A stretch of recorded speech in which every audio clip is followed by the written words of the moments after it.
Well, Jack Conway, I guess the question is, what was the purpose of the ad? We'll show it in a minute, but what's the purpose of an ad that talks about someone's behavior 30 years and what may have been a hazing incident? We don't know. It's very murky. And it raises questions about his religious faith because in the ad you ask, why does he want to take away tax deductions for religion?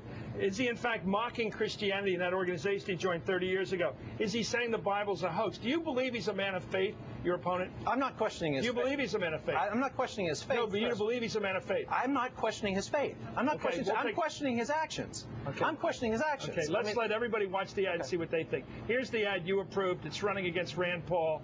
I think it questions his faith. Let's watch. Everybody decide watching at home. Let's listen.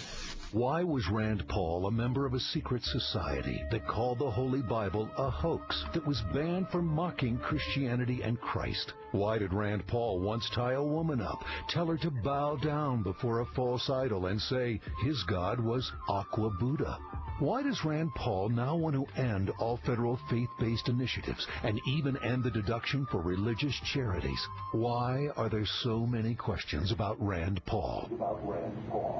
What's the connection between what he did in college 30 years ago and his position on tax deductions for religious organizations? What's the connection? You're drawing the connection here. There's a consistent string with Rand Paul going all the way back from his writings in college to his positions today. There was an article in the Washington Post. What's that strand? Well, let me explain it to you. There was an article in the Washington Post last week that talked about Rand Paul saying that women don't need equal rights, that we don't need protections for non-discrimination, that we don't need consumer protection actions. He wrote to his college newspaper, when are two people ever equal? And you can run that right through in a common thread to his positions today in this race on questioning fundamental provisions of the Civil Rights Act, questioning the Americans with Disabilities Act, not standing up for worker safety protections. There's a common thread between his worldview in college and where he is today. And I'm not questioning his faith, Chris. I'm questioning his actions. I mean, the president of Baylor... Well, let me go through the language. You approved the ad, right? Yeah. It mocks Christianity, mocks Christ, says the Bible's a hoax. Did you approve that language? It's in the ad. It's Jack Conway and I approved this. Doesn't that question his faith? It questions his actions. It questions his actions, Chris, because the president of Baylor University, let's look back at the facts. The president of Baylor University banned this group a couple of years before Rand Paul got to campus.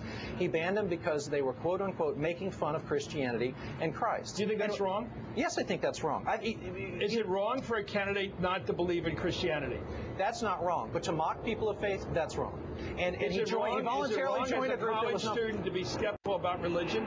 No, it's not. But it's wrong to mock people of faith. Is it wrong to speak out about your skepticism towards organized religions while you're in college? It's not wrong, but it's wrong to mock people of faith.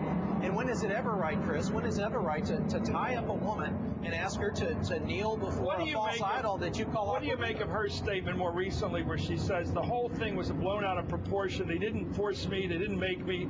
They were creating a drama. I went along because they were friends. There was a sort of a cooperation of the whole thing. I felt like I was being hazed. In other words, it was one of these weird college hazing things. Didn't you do anything in college you think is a little strange? Did you do ever? Were you always a straight arrow? I don't know that it was always a straight arrow, but the woman went on to say in her follow-up piece, Chris, said that it was sadistic and that she never spoke to Rand Paul again. Yeah. And, you know, Rand Paul's calling on me for an apology. I think he owes an apology and an explanation to the women of Kentucky. I mean, she said it was matters, and you've got to be accountable for your... Well, I'm just quoting. I don't know this woman. Do you know her? No, I don't know. Have you ever met her? I have not met her. Have you ever talked to her? I have not. Have you ever heard her on the record? Legally on the record? Speaking on the record under oath about what I've not heard her under oath. Okay, so it's all sort of hearsay by an unrecognized source. It is tricky. You're building your major campaign push at the end on a claim made by somebody who won't come out of the dark, who won't say what actually happened in a kind of a public way that could be checked. In other words, whatever she says is the truth by your standards. In other words, you believe what she said. Listen. No, seriously, you're an attorney, you're Attorney General. Yeah. You believe this woman's claim per se, just because she made it. Suppose she's not telling the truth. I believe this woman's claim, and six reputable news organizations have printed this. No, the president of Baylor University has gone on record about this. Look, I know the story here, but you're basically trusting a woman's word against Dr. Paul's. Yes. Why? Because in any number of instances, I don't think he's told the truth. So you just prima facie, anyone who makes a 30-year-old charge against your opponent, you will exploit that for a TV ad. That's what you've done here. You exploited the on-the-record comment of a woman who won't come forward as the basis for a dash. You've said he mocked Christianity and Christ. He says the Bible. Should I ask you questions about the Bible, what you believe? Should I start asking you questions whether you believe in the 7 days of creation, if you believe in angels? Should I start asking politicians those questions? Personally, I refuse. I understand. I don't think I have a right to know what you believe about Christianity or what you believe deep down. But you're getting into the question, it seems to me, Jack, you're asking what this man believes because of this ad. I could play this. Let me, here's Dr. Rand's response. Then I want you to react to that. Here's what he says about the ad you ran. A lot of Democrats don't like this ad. Now Jack Conway is attacking Rand Paul's faith.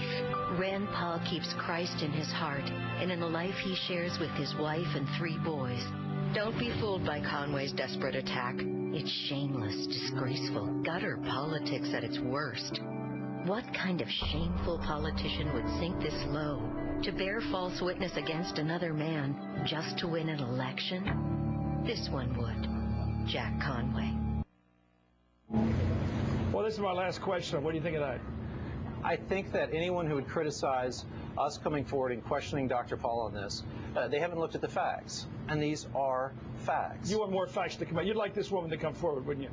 I would like her to come forward, but, you know, there's an article in the Washington Post that just went up that says, where the reporter said, listen, Rand Paul said this is made up, and the reporter says it's not made up. No, it's not made up. No, it's a question of context. Look, let's move on, okay? Kill this thing I started with tonight. You're not questioning Dr. Rand Paul's religious faith. The fact that he attends with his family a Presbyterian church. His wife's a deacon. You don't question his religious faith. No, I don't. I just question his actions. Current actions or actions 30 years ago? I question I've questioned a lot of his actions. What in about his his actions with regard to his religious faith currently? I don't question that at all. I question his actions. He's got 30 years ago. Yeah, 25 years ago, whenever he was at Baylor. Why is it ever a good idea to voluntarily join a group that's known for mocking people of faith? And it's not about the faith or what you believe. It's about mocking people of other faith. Yeah. And that's what this was known for. So you felt that he was anti-religious at that time, and he should pay for it now. I think we have to be held accountable for our actions. Is he qualified to be United States Senator or disqualified because of that behavior 25, 30 years ago? Is he disqualified because of his behavior in college? I think he has to answer why he mocked people of faith when he was in college. I think he has to answer that question. And I think the women of Kentucky want to have an answer. Are there any possibly good answers, like he was a free spirit and he was questioning? Why won't he answer the question? Well, let's see. We're having him on whenever he comes on. Okay. Thank you very much. It's great, Jack Paul. Jack Conway. I thought I got you.